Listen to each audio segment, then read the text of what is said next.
¿Cómo están? Buenos días. Muchas gracias por estar acá. Bienvenidas, bienvenidos, bienvenides a este que es el sexto día de actividades del Festival Internacional de Cine en Guadalajara. Y hoy estamos muy contentos, bueno, siempre estamos contentos, pero hoy más, porque tenemos el privilegio y la oportunidad de tener una gran charla y vamos a hablar sobre cine, medio ambiente y sociedad. Y quiero, bueno, primero, como siempre, dar las gracias a todo el equipo del Conjunto Santander de Artes Escénicas por tenernos acá, a todo nuestro equipo del Festival Internacional de Cine en Guadalajara, a Angie, a Alfonso Miller, a todos nuestros voluntarios también, muchas gracias. Y bueno, quiero presentar primero, sin mayor vuelta, a uno de nuestros invitados. Es un gran realizador y estamos muy contentos de que esté acá, Max Keegan. Max, por favor.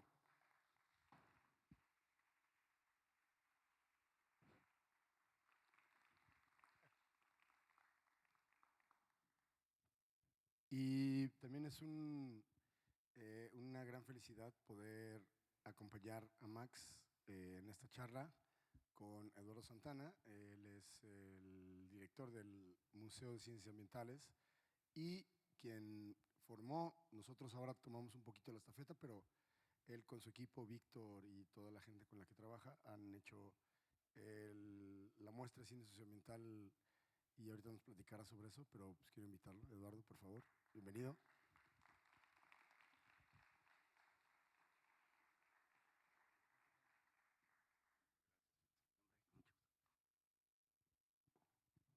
Y bueno, vamos a hablar sobre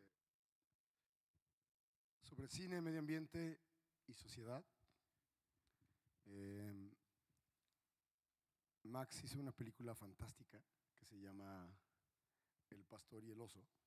Y quizá podemos empezar por ahí, porque a veces se nos olvida que somos parte de un ecosistema y el ecosistema es más grande que nosotros, ¿no?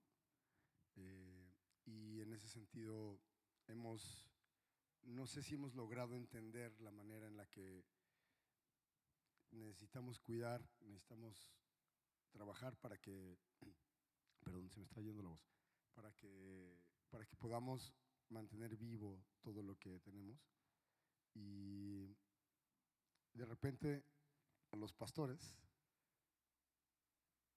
se les dijo que les iban a poner un oso. Cuéntanos un poquito de la historia de cómo empezó The Shepherd and the Bear. So just about the movies, sorry, or about the actually, sorry, quite difficult with the translation at the same time. Not so used to that. So about the genesis of the film, or about the fact that there are bears in the Pyrenees? The film and then About the bears in the Pyrenees. Okay. So, sorry, I'm getting used to the translation. I've not done that before. My apologies. So this film kind of came about. I was staying for a short film in an environmental commune in the west of England. And whilst I was there, I met this kind of Marxist farming academic called Simon Farley, who's a very interesting character. And he had spent most of the 80s living in the Pyrenees among this kind of traditional shepherding community. And he told me that bears had been reintroduced to the Pyrenees. So I was interested for two reasons. I'm interested in kind of traditional communities and kind of food structures that are closer to the land. And then, you know, this conflict around the bears seemed so peculiar. One of the first articles I read about it said that 200 sheep had been chased off of a cliff in a bear attack, and I thought, you know, I'm from the UK, and I didn't even know there were any bears in France, let alone that they'd been reintroduced from Slovenia recently, and this was a cause of conflict. So I was quite drawn to this story because I suppose it's a story in which both sides are right. I can absolutely see why the ecologists want to introduce bears or reintroduce bears and protect these species. And if we can't make that work in a relatively rural part of France with all of the money of the French government and the European Union, what hope do we really have to live with large predators? But equally, at the same time, I can absolutely understand a shepherd who loses sheep and has to live with a predator constantly, why that's a real issue and why it's something that is upsetting when this is something that feels like it's been imposed from outside the community, when these are decisions that have been taken in Paris or in Brussels without very much local consultation, as is the case in the Pyrenees. This is very interesting what you just said, and es muy interesante lo que acabas de decir. estamos jugando. Es muy interesante lo que acabas de decir y quiero incluir ahora a Eduardo, porque esta idea de que de repente en las grandes ciudades es donde se toman las decisiones y a veces no pensamos y no solo no pensamos, no somos conscientes de que contextualmente es absolutamente distinto lo que pasa en París y lo que pasa en los Pirineos, ¿no? Eduardo, cuéntanos un poquito desde este lugar de la investigación, ¿cómo se ve esta parte de tratar de cambiar esa idea? Miren, bueno, yo considero que el FIC es un espacio fundamental y cada vez agarra más relevancia el Festival Internacional de Cine de Guadalajara, justamente para explorar estos temas, que son temas no solamente de protección al ambiente, sino son temas sobre ética social y la construcción de una nueva ética en un planeta que es totalmente diferente al que generamos conceptos éticos y filosóficos en el pasado, o inclusive al que diseñamos museos en el pasado, o inclusive desarrollamos películas en el pasado. Anoche tuve el placer de poder ver la película de Max y la verdad que me tocó porque, y además me confundió, o sea, y yo ya tengo 69 años, voy a cumplir, o sea, es como que pienso que ya tengo mis estructuras ético-morales definidas a través del tiempo, y sí me tocó porque la película de él muestra, y ahorita entro en la ciudad, Fito, la película de él muestra dos cosas que se están extinguiendo, que son culturas locales y modos de vida sustentables en ambientes rurales, y en este caso los ovejeros en los Pirineos, y la extinción de especies, la pérdida de biodiversidad de los osos, que además, aunque no parezca, esto ya se demostró en Yellowstone con la reincorporación de lobos, que cambió todo el ecosistema para bien cuando se reintrodujeron los depredadores grandes, los osos que están en peligro de extinción. Entonces tenemos una contradicción, que la población humana está aumentando y sin embargo las culturas locales están disminuyendo, y de hecho los idiomas y el lenguaje, que es la forma de entender el mundo, es el lenguaje. Cada lenguaje es una ventana diferente a la realidad, también se está perdiendo. Entonces, todavía hoy se va a presentar en uno de los cines de Guadalajara, el dato no lo tengo aquí, pero les recomiendo que la vayan a ver. Pero la película de él no te da soluciones fáciles. Es más, no te da soluciones, y así lo dijo él en la contestación con el público ayer, pero sí te genera preguntas, que es lo más importante que hacer. Ese es mi primer comentario en relación a esta excelente película. Mi segundo punto es, cuando Raúl Padilla López, que creó el Festival Internacional de Cine de Guadalajara, creó la Feria Internacional del Libro, creó el Centro Cultural, creó el departamento y toda la política de investigación científica en la universidad, la red universitaria, que ahora somos la institución más importante en México en movilidad social para gente pobre.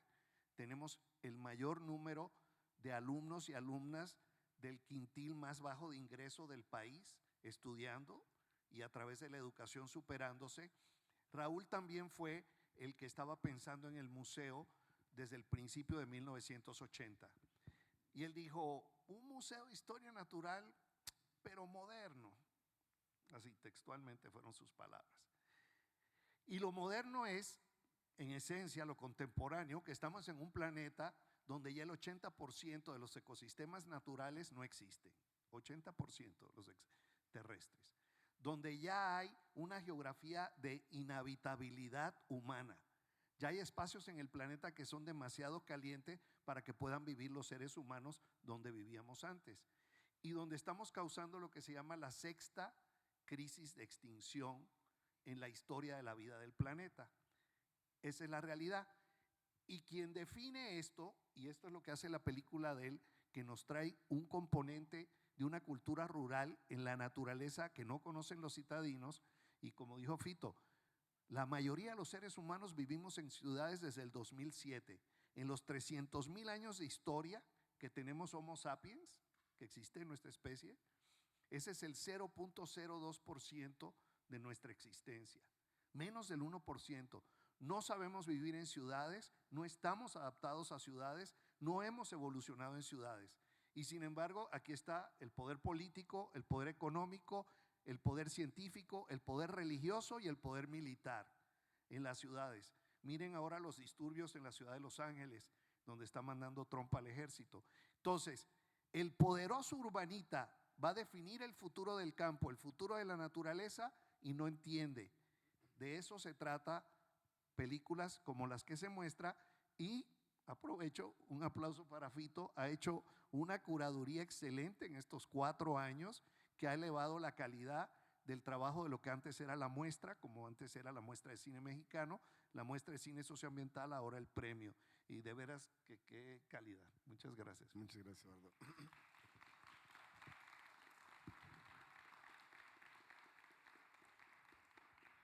Max, ¿cómo fue filmar? Subir ahí a los Pirineos, estar con ellos. Cuéntanos un poquito del proceso, porque imagino que también debe haber sido complicado la relación de no solo de la cámara, sino de la intención.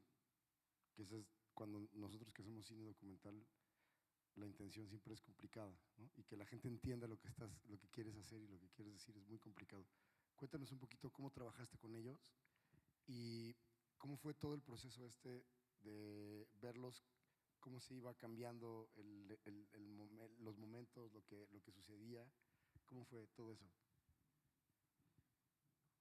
Okay, so thank you for the question. And just to follow up, so you can see the film today at 3:20 here. It's going to be the last projection, so if you're interested, please do come along. Yeah, I mean, it was a difficult production. Obviously, I think that when you're filming somewhere extremely rural, there are kind of just physical challenges to being there. And also, when you embed for as long as we did with our subjects, with the production lasted for 2 years. And I lived in the Pyrenees full-time for 2 years. I didn't leave at all, really. I left once for Christmas, and I left once for a brief holiday with my friends, at which point, something which I won't spoil for anyone who's not seen the film, something happened which meant I had to leave after being away for 2 days. So it's very intensive production, and I suppose, you know, it puts you in a complicated position as a filmmaker when, for example, with Eve, who's one of the main protagonists in the film, really we're waiting for something quite negative to happen to him. And so something that's terrible news for your dear friend who you care about, for example, a bear turning up and eating his sheep or attacking his horses, is good news for the film. And that's kind of, I think, a complicated thing to navigate. And it's difficult to be there with your camera at a time that's complicated for someone that you care a lot about. There's a scene in the film where Eve, well, I don't want to put too many spoilers into this, but where Eve cries, and you know that's really complicated to film someone who you're deeply close with, and to just sit there and to not offer any kind of emotional support and just to film. But you have to realize that, you know, that's your job to be there for that moment and to capture kind of the emotional reality of this. Yeah. Outside of that, I mean, just to jump back a little bit to what you were saying, I think that it is really relevant that we look towards traditional communities at this time of ecological difficulty, because in some sense it's very hard to understand the implications of your lifestyle when you live in the city and when you're involved in a food production ecosystem which spans the whole world. You know, what's very, I think, gratifying about being somewhere like the Pyrenees and being with someone like Eve is that everything that they eat comes from directly around them. So there's an immediate relationship between the environment and between your actions.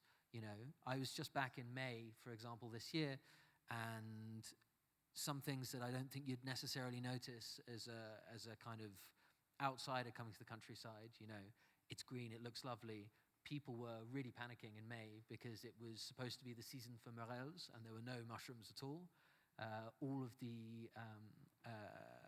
All of the trees were late, actually pushing out their leaves, and all of the insects had already come early because there was a hot snap, and then they died, which meant there wasn't more pollination. And these kind of things I don't think you really understand unless you live in a direct communication with the landscape, as people who live traditional pastoral lifestyles do. So I think that that's why it's an important time to kind of look towards these people and understand the world through their eyes.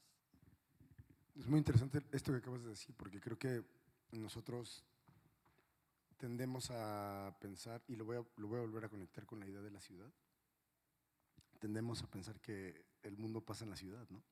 Porque económicamente, o sea, lo acabas de decir súper bien, económica, cultural, social, las grandes ciudades están acaparando la visión y la forma en la que nos conectamos, pero en la realidad no tenemos mucha idea realmente de cómo funciona el mundo, ¿no? Porque finalmente cuando tú ves que el proceso, que si no hay insectos es un gran problema, ¿no? Porque eso quiere decir que estamos acabando con el medio ambiente. Eduardo, te quiero preguntar, ustedes en todos estos años de trabajo que han hecho, ¿cómo podemos replantearnos un poco esto que le pasaba a Max, ¿no? Cuando filmaba que… Sí, miren, hay una cosa, bueno, ahorita me brincan dos cosas en lo que dijiste y lo que tú comentaste. Lo primero es lo de los insectos.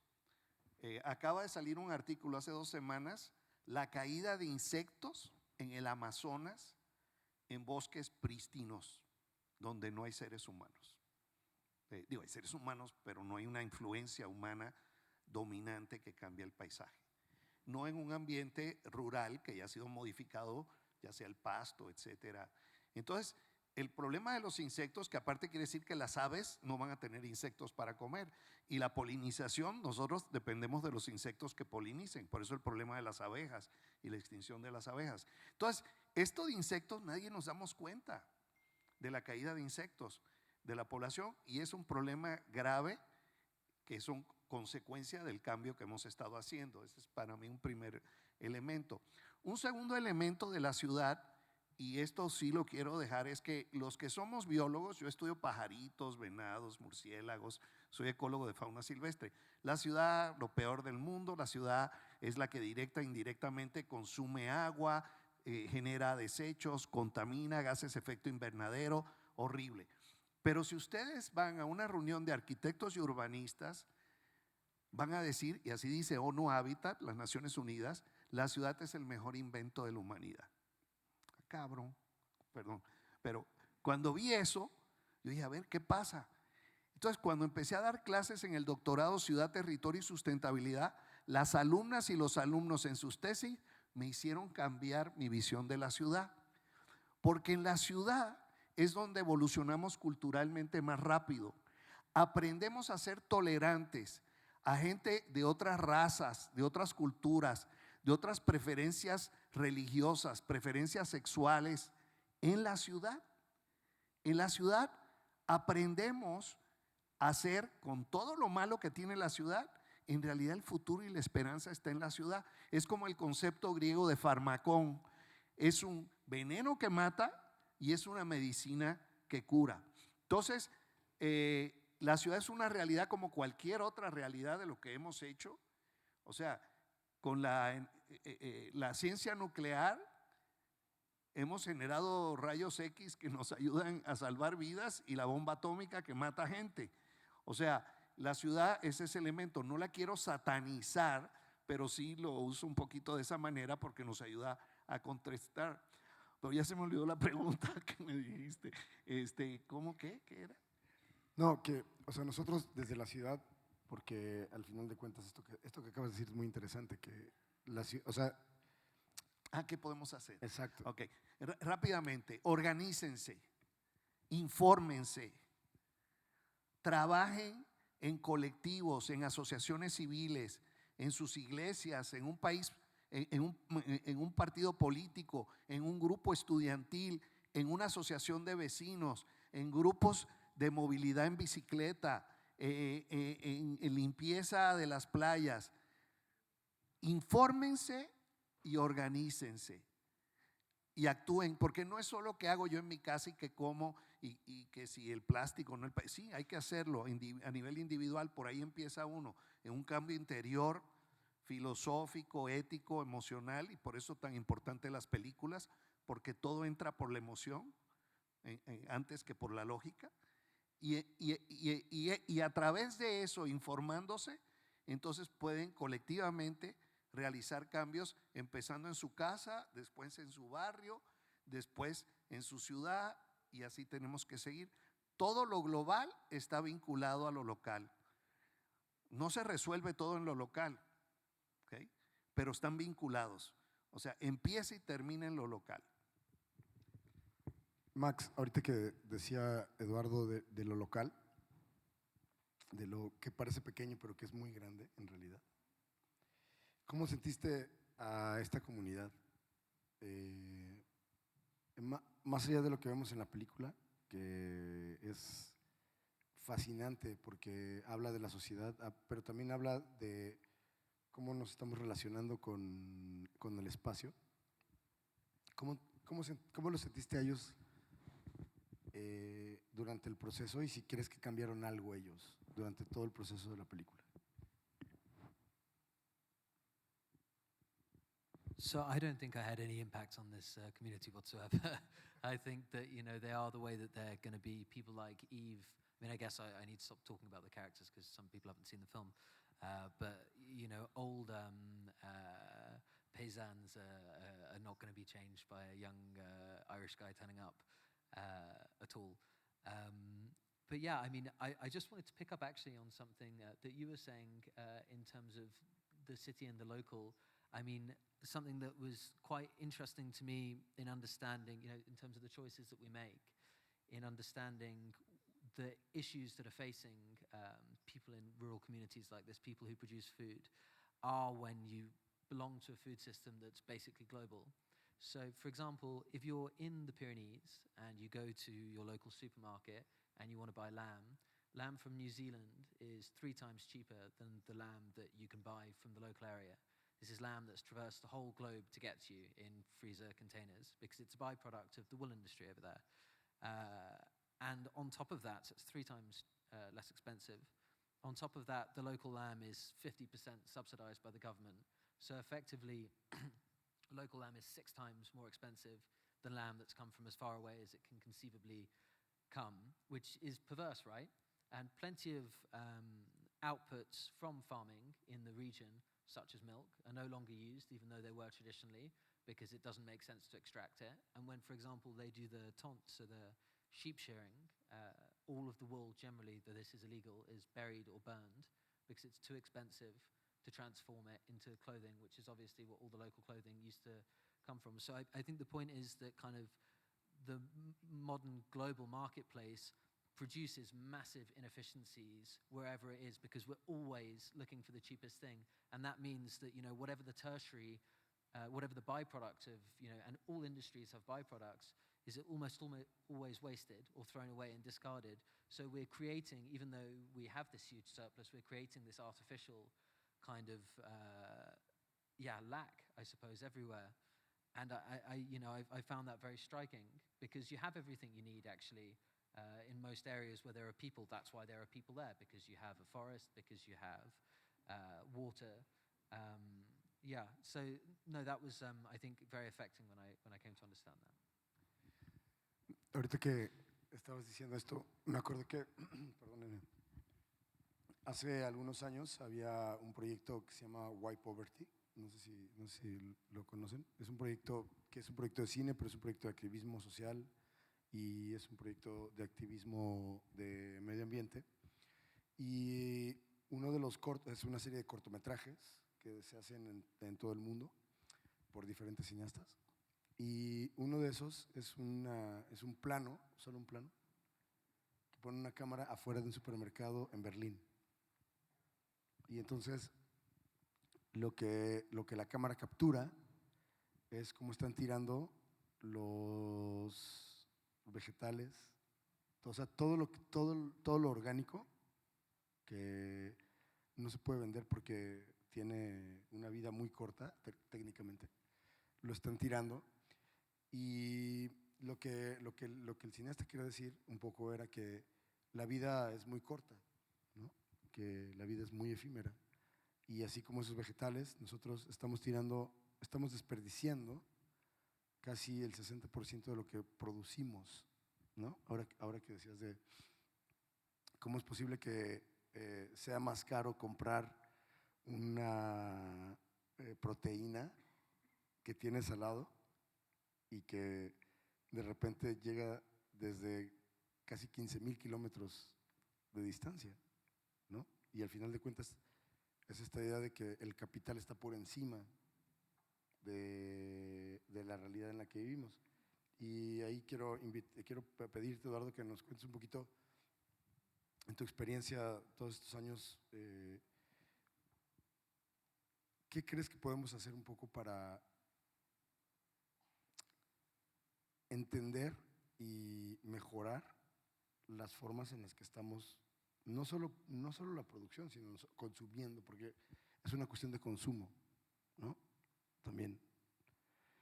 ¿Cómo podemos entender y cambiar esa situación? Sí, miren, estaba buscando algo que escribí para poderlo decir bien, pero no crean que estoy haciendo otra cosa aquí en el celular. Pero bueno, acaban de sacar ustedes un punto fundamental, la economía. ¿Okay? Acuérdense, ecología, eco es casa, viene de casa, del griego, es el estudio de la casa. La economía es el manejo de la casa. Tenemos un problema, que la ecología no está coincidiendo con la economía por una serie de problemas. Unos tienen que ver con falta de conocimiento de cómo funciona la biosfera tan compleja que nos dio la vida. O sea, y la otra tiene que ver con visiones del mundo que no reconocen que la naturaleza expone límites. Entonces los economistas, especialmente la economía capitalista, se basa en crecimiento constante. ¿Okay? En eso se basa, en estar creciendo a través del consumo y la compra-venta, la comercialización de productos. Bueno, el crecimiento constante en fisiología tiene un nombre.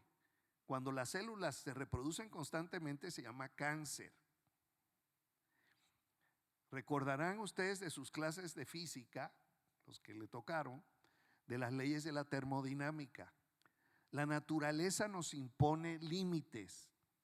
Nunca viajaremos más rápido que la luz. Nunca bajaremos la temperatura a menos de cero absoluto. Y nunca construiremos en la Tierra una máquina de movimiento perpetuo. Es imposible por las leyes de la termodinámica. Esos son límites. Y ahora reconocemos que también el ecosistema nos impone límites. Ahora, pues somos una especie inteligente. Nos hemos inventado nuevas tecnologías y nuevas tecnologías y nuevas tecnologías que nos ayudan y son buenas. Y es natural. Tan natural es este celular y este micrófono como las ovejas y los bosques que vimos en la película Anoche de Max. Porque nosotros somos naturales, ni modo que nos seamos naturales. No más que esto sí es artificial, es natural y es artificial, es hecho por el ser humano. Entonces tenemos que aprender ahorita cómo insertar economía con ecología y reconocernos como parte de un sistema natural. Por eso el museo no lo tengo organizado en ecosistemas. El ecosistema se mide por flujo de energía y ciclo biogeoquímico, o por biomas, que es altitud, latitud, precipitación, temperatura y evapotranspiración. El ser humano está ausente en los dos, es por paisaje. Y el paisaje lo construye la cultura humana sobre un sustrato natural no humano, pero también natural. Entonces, volviendo al elemento, no perdamos esperanza. Porque si no, si nomás nos vamos a decir las tendencias, algunas que son irreversibles, pues mejor le ponemos en el frontispicio del museo las palabras de Dante en la entrada del infierno, ¿no? Abandonad toda esperanza a los que entráis aquí. Y de eso no se trata. La esperanza, ojo, que no el optimismo es reaccionario, igual que el pesimismo es reaccionario, pero la esperanza no. La esperanza es progresista. Entonces, con esperanza sí podemos, porque hay muchos ejemplos de gente organizándose para cambiar cosas. Margaret Mead, la antropóloga que nos mostró que la sexualidad es una construcción cultural, no es una construcción genética, ella nos dijo: nunca dudes que un pequeño grupo de personas convencidas de que se pueden hacer cosas cambien el mundo, porque eso es lo que ha cambiado el mundo en la historia, ese pequeño grupo de personas organizándose. Y entonces hay que cambiar la estructura económica que permite esa situación perversa, porque el costo de traer la carne congelada de borregos, de ovejas de Nueva Zelanda, ese costo no está apareciendo en ningún lado en las fórmulas. Entonces hay varias mujeres economistas, varios hombres economistas, pero los más recientes son mujeres economistas que nos plantean la economía de la dona. Ese es uno de Inglaterra. La economía de la dona es una dona porque hay límites para afuera y límites para adentro. Límites de pobreza, pero límites también de posibilidades de hacer una economía sustentable. Entonces tenemos que ver cómo nos movemos dentro de la parte donde está, no el hueco de la dona, sino la masa de la dona, pues, y está la economía ecológica, ojo, que no la economía ambiental. La economía ambiental considera externalidades, esto que acaba Max de mencionar. Todo ese costo de petróleo, de contaminación atmosférica y de traer la carne hasta acá, teniéndola uno al lado y que sea más barata, le llaman, no es una externalidad, lo que pasa es que no hemos sabido incorporar la parte ética. Por eso, nomás con esto acabo, los Objetivos de Desarrollo Sostenible, los ODS, que son muy buenos, los presentan en una matriz y yo digo que está mal presentado ahí, tiene que ser una pirámide. Primero, el ecosistema. El dicho mexicano, hay un dicho mexicano, Max, que dice: primero comer que ser cristiano. ¿Okay? Entonces, first you eat before being a Christian. O sea, ¿qué respiras, qué agua tomas y qué comes? Esa es la base. Y después se viene la ética y la moral de la sociedad, que nos dice para dónde ir, y esa se construye.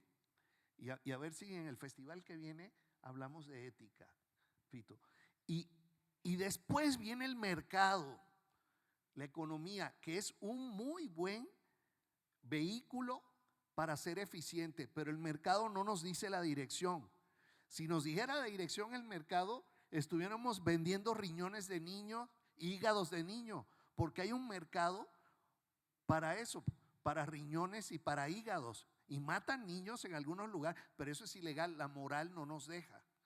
Así que la ética y moral que construimos nos define si traemos carne o no traemos carne de Nueva Zelanda. Fíjate que acabas de decir algo que es importantísimo, la moral. Porque, por ejemplo, tus personajes, Max, los personajes de la película, no creo que no creo que lo estén viendo como un tema moral ni un tema ético, sino como un tema de sobrevivencia, ¿no? Es decir, ellos no quieren acabar con el oso porque tengan un problema per se con el oso, sino porque para ellos la única forma que han entendido de poder vivir en ese contexto es que las ovejas funcionen, ¿no? ¿Tuviste en ese momento alguna forma como de esperanza de que ellos pudieran cambiar la idea que tienen?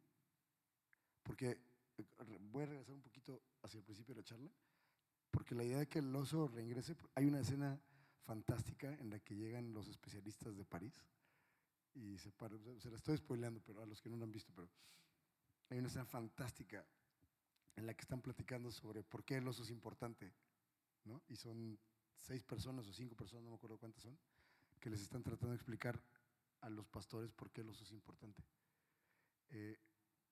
¿Cómo era? ¿Crees que ellos en algún momento van a cambiar la manera de entender su propio contexto, porque al final de cuentas ellos viven ahí, con el perdón de la palabra, lo maman, lo comen, lo viven, lo sufren. ¿Crees que pueden entenderlo?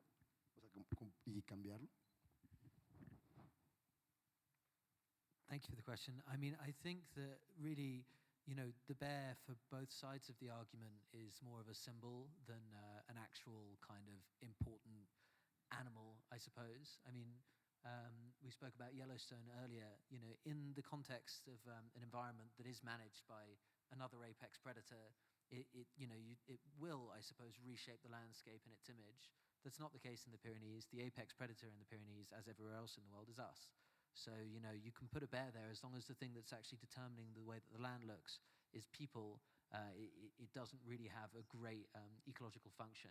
I suppose for the ecologists, it has a symbolic function in saying that we'll protect these species even if they're difficult to live with, which is obviously important because otherwise, you end up pretty quickly with nothing. And equally, that in protecting these species, we might be able to protect larger parts of the land. But I mean, really, that's not about the bear as an animal. And similarly, I think for the agricultural community, the bear stands for a lot of frustrations. Particularly economic frustrations, as have been discussed. And then I think, as is happening all over the world, people leaving the countryside. If you look at this community, it's very old. I was very young being there, and I was in my late 20s. There are very few young people who stay in rural France. There are very few young people who stay in rural England.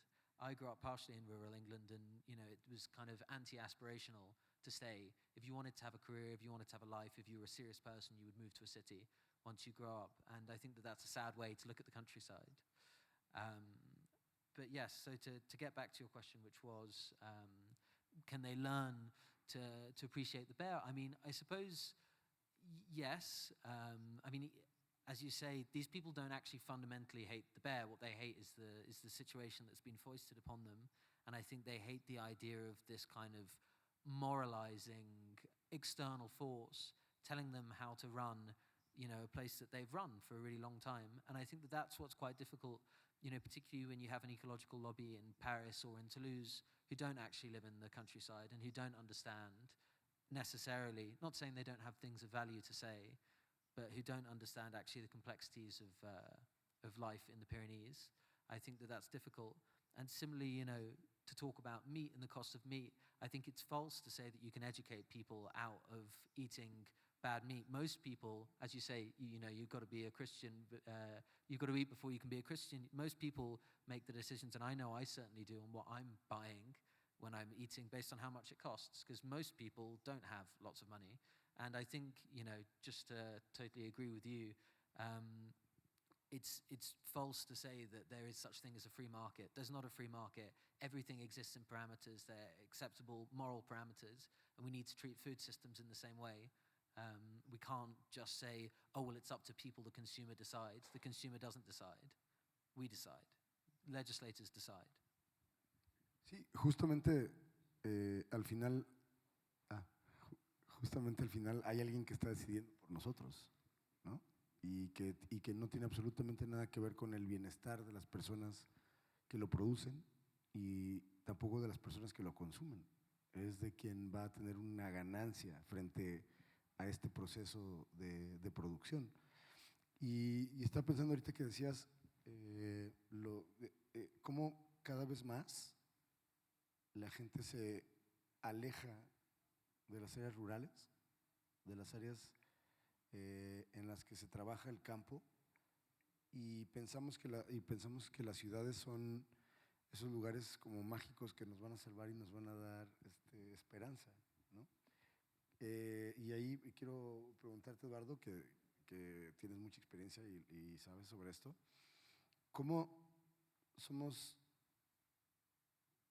podríamos modificar la idea y enseñar que es muy necesario regresar al campo, rehabilitar, porque ahora o sea, Este mundo era, bueno, México, por ejemplo, fue país rural hasta los 50, ¿no? Era la mayor parte de las personas vivían en áreas rurales.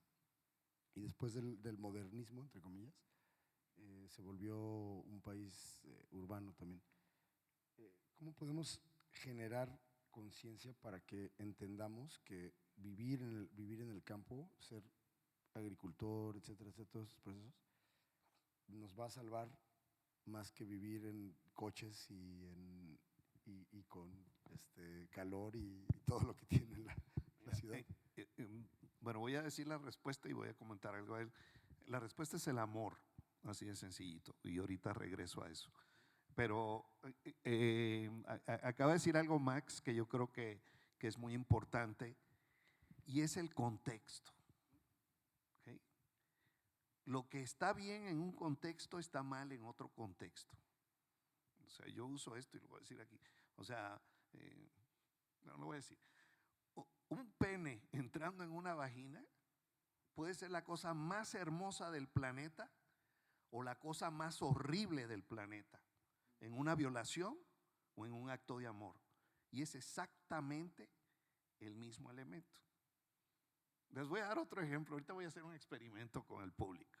A ver, ¿quiénes creen? A ver, Max, ¿tú qué piensas? ¿Quiénes creen que está mal que una especie se invente una nueva tecnología o mecanismo bioquímico para crearse energía solamente para ella y que eso genere contaminantes y venenos que envenenen a otras especies, cambie el clima y cause que se mueran más de la mitad de las especies del planeta? ¿Quién cree que eso está mal? Levantemos las manos. 1, 2, 3. No los voy a contar porque son prácticamente todos. ¿Quién cree que eso está bien, que es bueno? Nadie ha levantado la mano. No, pues estamos jodidos, porque eso ya pasó. Y gracias a que eso pasó, estamos nosotros aquí platicando. Hace 2.5 mil millones de años, cuando toda la vida en el planeta era anaeróbica y no vivía sin oxígeno, miles y miles de especies unicelulares que no necesitaban oxígeno, como viven ahora en los pantanos, tenemos vida anaeróbica, o al final del mar, perdón. Surgió una especie, un organismo, cianobacterias, que se inventó cooperando. La cooperación es fundamental, más importante que la competencia. La fotosíntesis, y empezó a producir un veneno, oxígeno. Y el oxígeno envenenó el planeta, cambió el clima, quitó al metano, enfrió el planeta, creó la capa de ozono que protegió de rayos ultravioleta la nueva vida, y otra especie, otro grupo se inventó la respiración con oxígeno. Y de ahí nace la vida multicelular y de ahí nacimos nosotros. Yo me inventé un término, el cianobacterioceno, como el antropoceno. Gracias a la extinción masiva de las cianobacterias, existimos nosotros. Mañana, tal vez, con la extinción que estamos haciendo y todo el carbono que estamos quemando y cambiando el clima de lo que es combustibles fósiles, gas natural y carbón, pues tal vez nos extingamos a otros, y va a surgir otro ser todavía más sentiente, más pensante, que va a decir: ah, gracias a los humanos que se extinguieron y gracias a ellos ahora existimos nosotros. Entonces, ¿estaban mal las cianobacterias? Éticamente mal. Pues no tenían conciencia, no había seres humanos, tal vez no había ni bien ni mal, no había dolor, que para mí el dolor, la razón del problema del cambio climático, para mí es el dolor. Por eso el amor es el otro elemento. Entonces, ese contexto ahorita está mal. Yo estoy de acuerdo con ustedes. Está mal lo que estamos haciendo. Pero hace miles de años, si las cianobacterias lo hicieron, no estaba mal.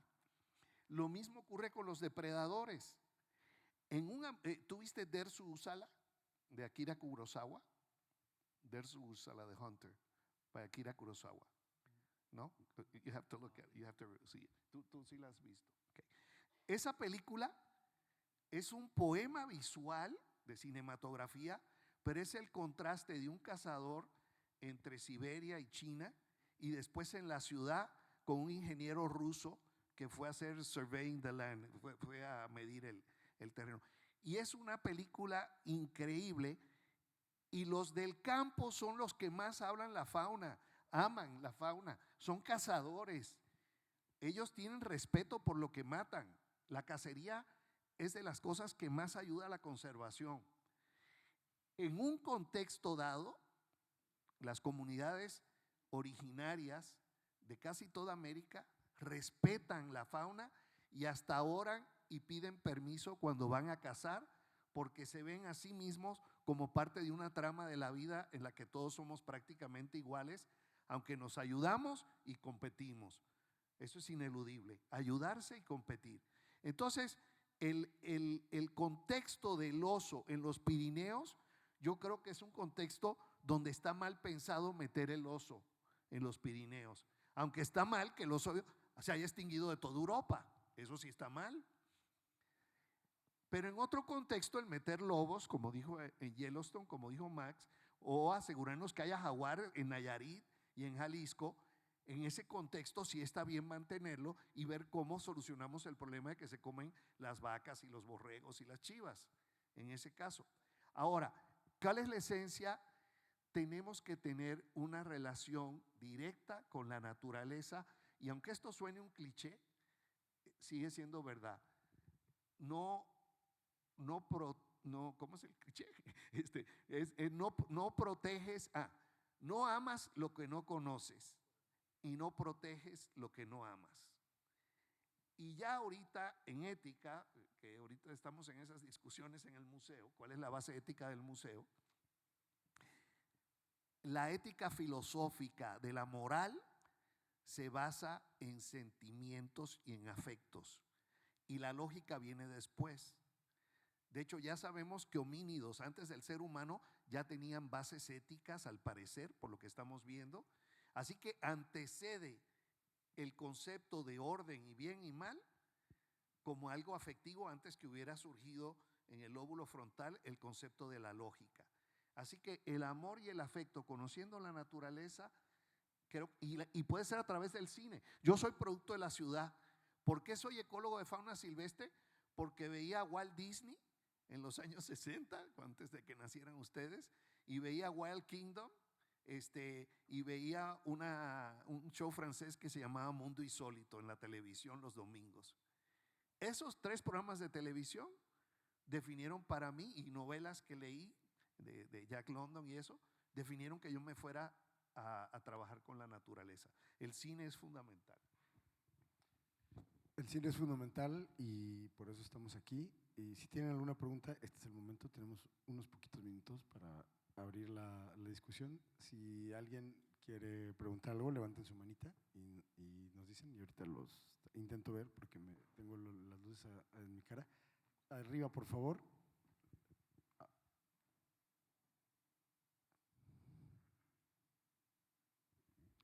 Hola, ¿qué tal? Buenos días a todos, o buenas tardes, no sé qué hora sean. Me da mucho gusto estar escuchando este tipo de paneles. ¿Sí? Mi nombre es Alejandro Vázquez, tengo una casa productora que se llama Producciones Mar Adentro. Tengo más de 30 años tratando de filmar o filmando aspectos de la naturaleza.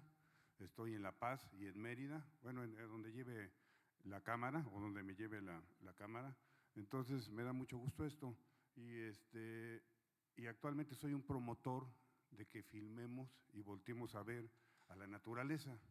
Ahorita el profesor o maestro Santana, apenas lo estoy conociendo, Eduardo Santana, disculpe que no me lo sabía, está haciendo muchas reflexiones bien inteligentes, ¿sí? que me hacen apoyar algunas propuestas que yo tengo de que necesitamos realmente seguir filmando a la naturaleza. Aquí los que estamos sentados se supone que somos cineastas o aspiramos a ser cineastas o hay algo de eso que nos mueve, pero por ejemplo este panel, a lo mejor me he perdido algunas cosas, yo estoy participando en el festival desde el primer día, es el primer panel que me topo ahorita de temas medioambientales.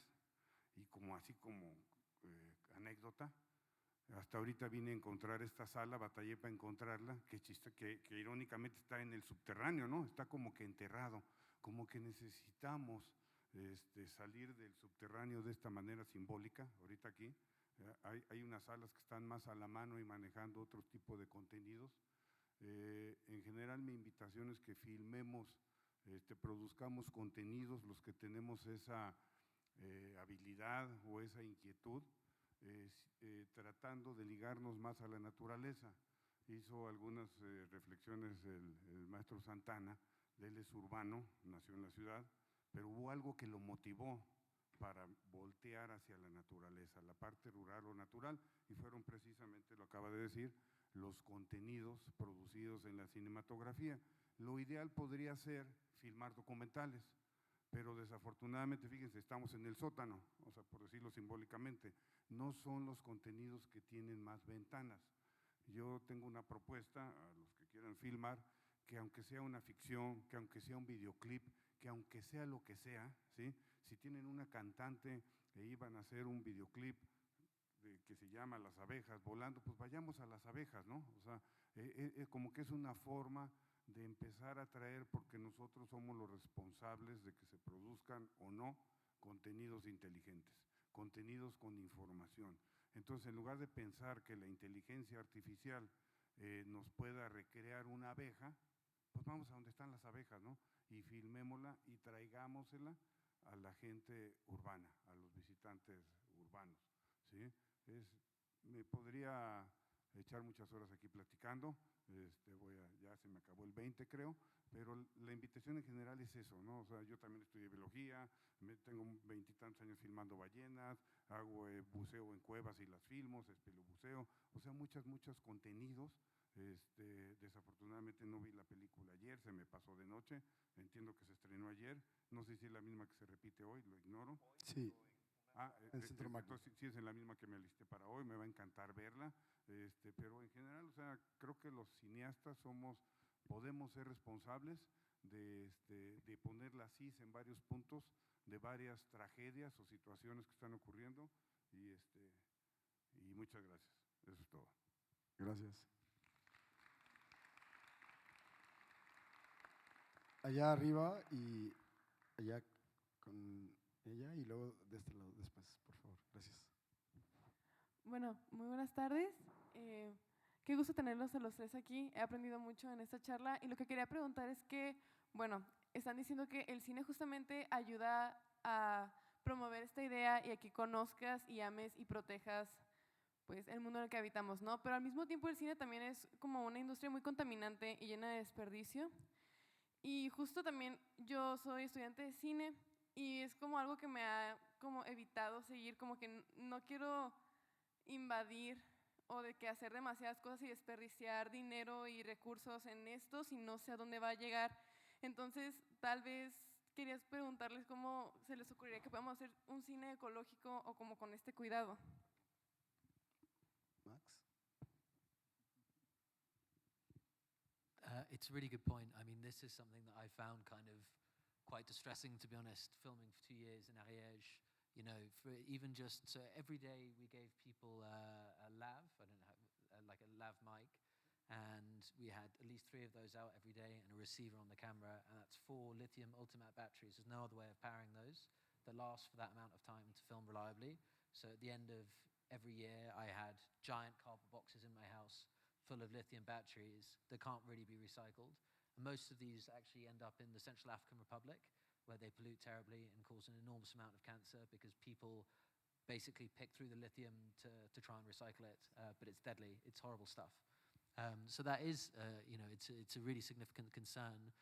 And, you know, equally, I think that there's this kind of techno-optimism in filmmaking, which means that every couple of years we need new cameras, because otherwise, you know, for example, there's a list of approved cameras for Netflix, what you can use. There's a list of approved cameras pretty much everywhere, and everyone wants to have the most recent thing, which means that even though the cameras that I own from this project are only 5 years old, they're now obsolete, but they shoot in 4K and they work perfectly well. So I think that this is something that we need to educate ourselves about, and similarly with smartphones, not just replace things because they're old.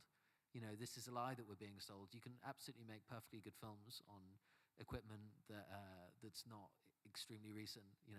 There's always exciting technological breakthroughs, but I feel like it's a false god. I think the most important thing is the person operating the camera and the way that they're looking, rather than having the most recent bit of kit and the most recent toy. Sí, y hay otro elemento importante, además de este, porque podemos irnos por escala. Hace unos años, cuando Iván Trujillo era el director del Festival Internacional de Cine, se hizo una evaluación del impacto ambiental de este festival. ¿Y saben lo que salió como el mayor contribuidor a gases de efecto invernadero del festival? Fueron los boletos en primera clase para llegar al festival. Los boletos de avión para llegar de Europa, o llegar de Asia, o llegar de África, o llegar de América Latina. Entonces, y ahí le podemos seguir añadiendo, no es solamente que si estas botellas son de plástico y no son de cristal, la escala en un momento dado nos obliga, por lo que hablábamos de la moral y la ecología, a tener estas botellitas de plástico aquí, en vez de tener algo que lavamos y que sea de cristal. Entonces también se mide esto, se pueden medir muchas cosas. Hicimos 2 talleres que fracasaron para ver cómo hacer sustentable la filmación con temas como la batería, el consumo, o inclusive cuando Casals hizo una de sus películas, trajo una especie de culebra a una isla en Yucatán y causó la extinción de una especie local porque no habían evolucionado algunas de las aves ahí. Entonces, el ir a filmar a un lugar, puedes llevar enfermedades, puedes llevar depredadores que no estaban, o sea, cuando uno llega ya se vuelve parte del proceso. Entonces, toda esa escala, desde qué pasa donde vas a filmar, cuál es el gasto que tienes en rare earths y en litio y en otros elementos, o en el propio cine o en el festival, o las palomitas que comes, o la Coca-Cola o la máquina, etcétera. Todo eso tiene que entrar en la fórmula económica, y entonces tenemos que cambiar en base a nuestra ética y nuestras prioridades. Tenemos que cambiar cuánto costo le asignamos a eso en un momento dado para poder ser sustentable. Pero es una pregunta difícil y muy pertinente. Y la pertinencia, lo lamento mucho. Yo soy el impertinente, y entonces en este momento les voy a tener que decir que el tiempo no es nuestro amigo. Entonces, lo siento, pero bueno, ahorita podemos platicar afuerita. Exacto. Otra vez, muchísimas gracias a todas, a todos, a todes por estar acá. Gracias a todo el equipo del conjunto. Gracias a nuestros voluntarias y voluntarios. Gracias, Angie, por todo el trabajo maravilloso que hacen. Sigan viniendo las charlas, todavía nos quedan 3 días. Aunque querramos, no nos vamos a ir todavía. Vayan a las películas, tenemos funciones aquí en el Centro Magno hoy. Max va a presentar su película. Tenemos funciones en Midtown, tenemos funciones en la Rambla Cataluña, que son gratuitas. Tenemos funciones aquí afuera en la Plaza Bicentenario, y tenemos funciones en toda la zona metropolitana de Guadalajara gratuitas. Así que y del premio de cine socioambiental, hoy a las 6 de la tarde aquí tenemos la última película que está en concurso, que se va a definir quién gana, hoy a las 6. Bueno, ahí está Petra Selishker, que acaba de llegar. Levanta tu manita, Petra, gracias. La directora de La Montaña No Se Moverá. Max, muchísimas gracias por estar aquí. Al ratito irás a ver tu película. Eduardo, muchísimas gracias, y gracias a ustedes. Disfruten el día. Buena tarde.